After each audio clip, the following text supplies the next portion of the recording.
Welcome student. 9th standard unit test exam 2024 अतिशय जवळ आलेली आहे युनिट टेस्ट एक्झाम. तर त्याच्या दृष्टीने आपण प्रॅक्टिस क्वेश्चन पेपर एक तयार केलेला आहे. सब्जेक्ट आहे science and technology part 1. Part 1 ची आपण 20 मार्क्सची वेगळा प्रॅक्टिस क्वेश्चन पेपर केलेला आहे. पार्ट 2 चा आपण वेगळा बनवणार आहोत व्हिडिओ, जेणेकरून जे मॅक्झिमम इम्पॉर्टंट क्वेश्चन आहेत ते या प्रॅक्टिस क्वेश्चन पेपरमध्ये कव्हर होतील आणि यासारखे जे क्वेश्चन आहेत ते तुम्हाला तुमच्या युनिट टेस्ट एक्झाम मध्ये नक्की दिसतील. So marks 20 and time 1 hour. Science and technology part 1. Only practice question paper. Okay. Now question number 1. Choose the correct alternative. Okay, तुम्हाला टोटल 4 ऑप्शन दिले जातील, त्यातला करेक्ट ऑप्शन तुम्ही चूज करायचा. 2 मार्क्स साठी 2 MCQ. The working of rocket depends on Newton's dot law of motion. रॉकेटचं जे working आहे ते न्यूटनच्या कुठल्या लॉजवर डिपेंड आहे? तर third law of motion. So तुम्ही आन्सर फक्त एवढंच लिहायचं आहे की working of rocket depends on Newton's third law. So correct option C आणि पुढे त्याचा आन्सर लिहा third law, Newton's third law. Okay. तो थर्ड लॉ काय आहे? Every action have equal and opposite reaction. तर त्या लॉवर रॉकेटचं जे फंक्शन आहे ते वर्क होतं. ओके, त्यानुसार. नाव second, power is the measure of. Second chapter मधला क्वेश्चन आहे. पॉवर नेमकं काय मेजर करतं? Length of time, rapidity of slowness, the rapidity or slowness with which work done, amount of energy and displacement. तर त्याचा correct option आहे option B. Power काय measure करतं? Option B, the rapidity or slowness with which work is done. एखादं work किती fast झालं rapidly किंवा किती स्लो झालं हे मेजर कोण करतं? पॉवर. जर पॉवर जास्त असेल then work done rapidly fast होणार. पॉवर कमी असेल तर वर्क डन कसं होणार? स्लो होणार. So option B is correct. Power is the measure of the rapidity or slowness with which work is done. Now, option B आणि पुढे ते आन्सर लिहायचं. नाव आन्सर द फॉलोइंग. याच्यामध्ये सुद्धा 1 मार्क्सचे असे 2 क्वेश्चन असतील. Write the correlation. Okay, force Newton then joule. Force SI unit काय आहे? न्यूटन आहे. तर जूल कुणाचं SI युनिट आहे? तर त्याचे 2 आन्सर येऊ शकतात. एक तर जूल हे वर्कचं पण SI युनिट आहे आणि एनर्जीचं पण. सो दोन्हीपैकी कुठलाही एक आन्सर तुम्ही केलं तरी चालेल. Joule is a unit of SI unit of work and also SI unit of energy. Now, uniform circular motion. The definition write down करायची. So what is definition of uniform circular motion? When an object moves with a constant speed along a circular path, the motion is called uniform circular motion. Okay. तर याच्यामध्ये uniform circular motion, just a minute. Uniform circular motion, समजा एखादा object सर्कलमध्ये काय होत असेल? Move होत असेल, फिरत असेल विथ कॉन्स्टंट स्पीड. सपोज त्याचं काहीतरी स्पीड व्ही आहे, तर त्या कॉन्स्टंट स्पीडनं जर तो या सर्कलमध्ये मूव्ह होत असेल, फिरत असेल विथ कॉन्स्टंट स्पीड, तर त्याला काय म्हणायचं? Circular motion. सर्क्युलर पाथमध्ये. तो एकदा परत मी रिवाइज करतो ते. When an object moves with a constant speed along a circular path, the motion is called uniform circular motion. Okay, तर हे डेफिनेशन तुम्ही प्रिपेअर करा करेक्ट. ना give scientific reason for 2 marks any one. 2 chapter पैकी 2 येतील, एक कुठला तरी एक. पण एक्झामच्या दृष्टीनं ही प्रॅक्टिस क्वेश्चन पेपर आहे, त्यामुळे दोन्ही पण प्रिपेअर करा. It is easier to stop a tennis ball as compare to cricket ball when both are travelling with the same speed. Okay, speed same असेल तरी पण as compare to cricket ball, tennis ball जो आहे तो थांबवणं, stop करणं त्याला सोपं जातं, easier.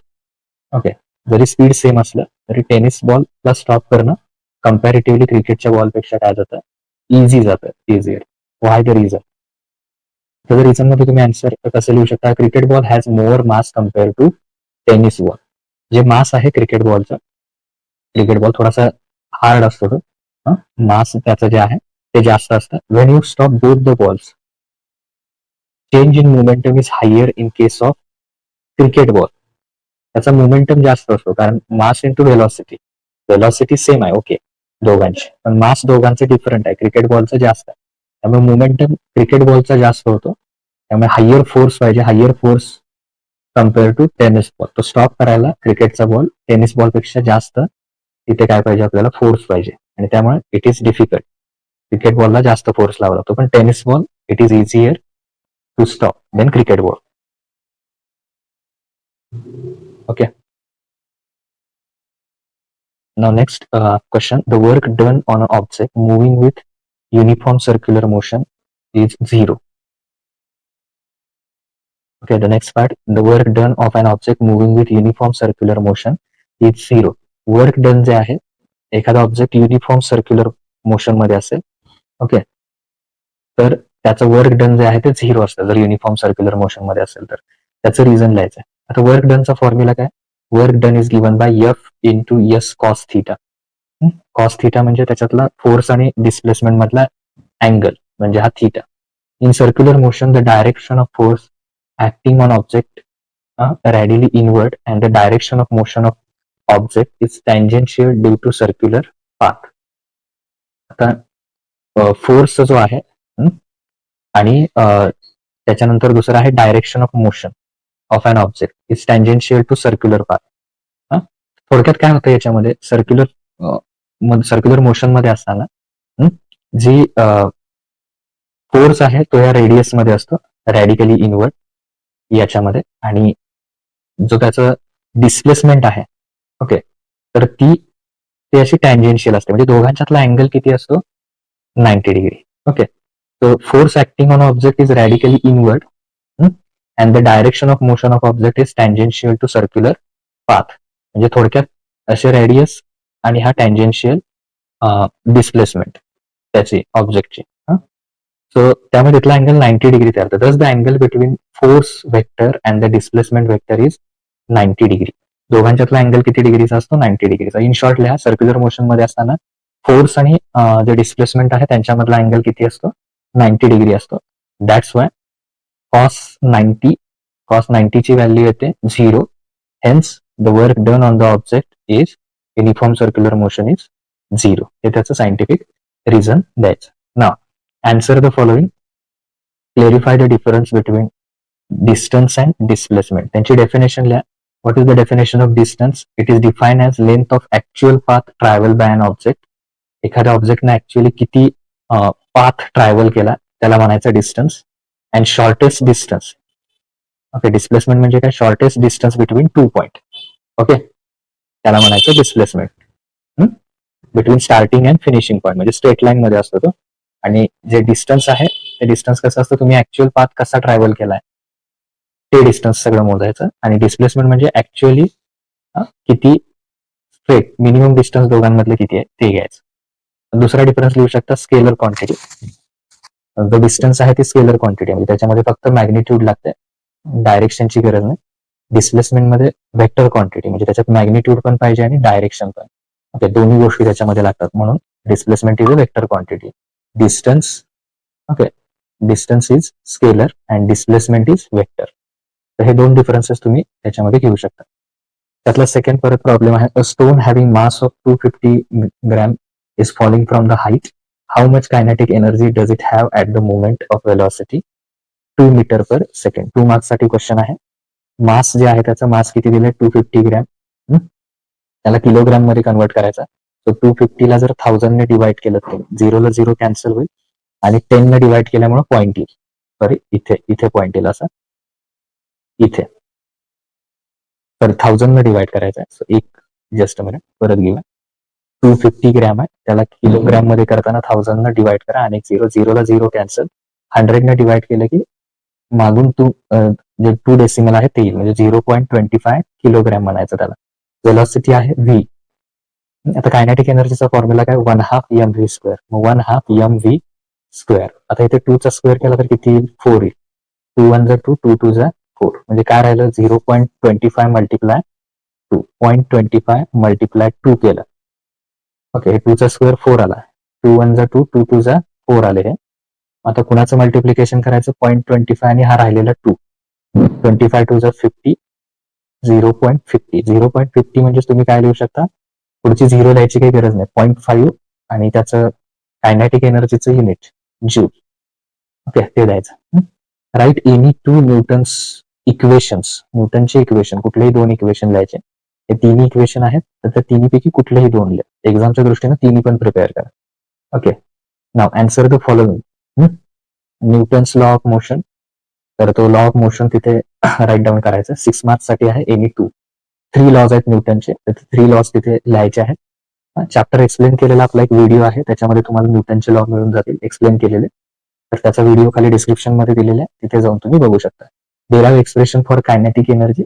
Kinetic energy KE is equal to 1/2 mv². हे कसं येतं ते डिराईव्ह करायचं आहे. आणि हा एक प्रॉब्लेम दिलाय. Object of mass 16 kg moving with an acceleration 3 metre per second square. तर अप्लाइड फोर्स काढायचा आणि मास जर 24 kg झालं तर त्याचं ऍक्सेलरेशन परत काढायचं.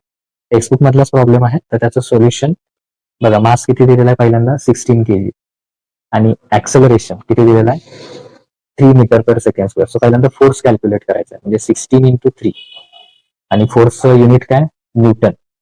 16 3 जा 48 न्यूटन झालं.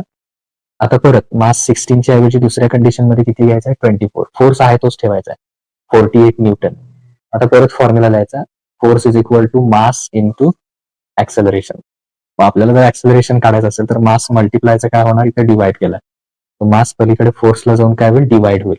ओके, तो इथे डिवाइड केलाय F divided by M. So 48 divided by 24.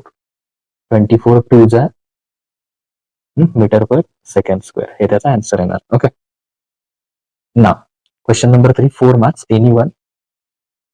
त्याच्यामध्ये state law of conservation of energy 2 मार्क्ससाठी आणि दुसरा लॉ आहे law of conservation of momentum. हे दोन्ही टेक्स्टबुक मध्ये आहेत. Law of conservation of momentum म्हणजे काय येणार त्याच्यात वेन 2 ऑब्जेक्ट्स कोलाइड. 2 ऑब्जेक्ट्स एकमेकांवर ज्यावर आदळतील then total momentum before collision. कोलिजनच्या आधीचं मोमेंटम आणि कोलिजनच्या नंतरचं momentum both are equal. Total momentum okay after collisions are equal. हे कुठला लॉ आहे तर हा आहे law of conservation of energy. तो 2 मार्क्ससाठी. आणि law of conservation of momentum okay हा पहिला. आणि law of conservation of energy तो एक राहिला. तर त्याचा आन्सर इथे लॉ ऑफ कॉन्झर्वेशन उलट झालं याच्यामध्ये. इथे पाहिजे होतं एनर्जी. हा एनर्जीचा आहे. Law of conservation of energy चुकून टाईप झालं ते एनर्जी. तर law of conservation of energy काय वरचा आहे तो मोमेंटम आहे. Law of conservation of momentum त्याचा आहे तो. त्यामुळे उलट त्याच्यामध्ये law of conservation of momentum वरती आहे आणि law of conservation of energy इथे आहे जो सेकंड आहे तो.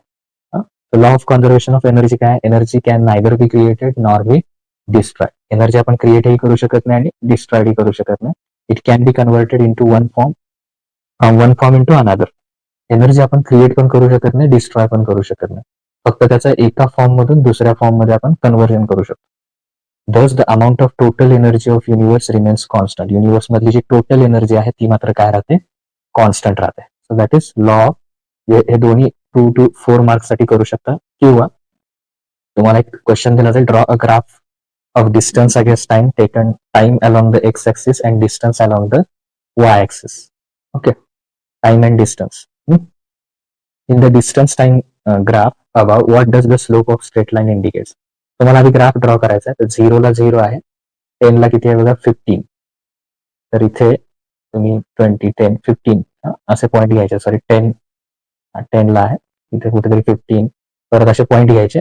त्यानुसार आता मी तर अंदाजे घेतो तुम्ही करेक्ट घ्या 15 30 करेक्ट घ्या ते. मग ते घेतल्यानंतर असा त्याचा ग्राफ ड्रॉ करा व्यवस्थित.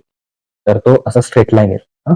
द स्लोप ऑफ लाईन काय इंडिकेट करतो इथे क्वेश्चन मध्ये what does the slope of straight line indicate. जो स्ट्रेट लाईन येते ती काय इंडिकेट करते तर इट इक्वल टू स्पीड. तर ती काय इंडिकेट करते स्पीड इंडिकेट करते. ओके, डिस्टन्स अपॉन टाइम म्हणजे स्पीड म्हणतो आपण. त्यामुळे ग्राफचा जो स्लोप आहे स्ट्रेट लाईनचे स्लोप आहे तो काय म्हणतो स्पीड आपल्याला डिफाईन करतो.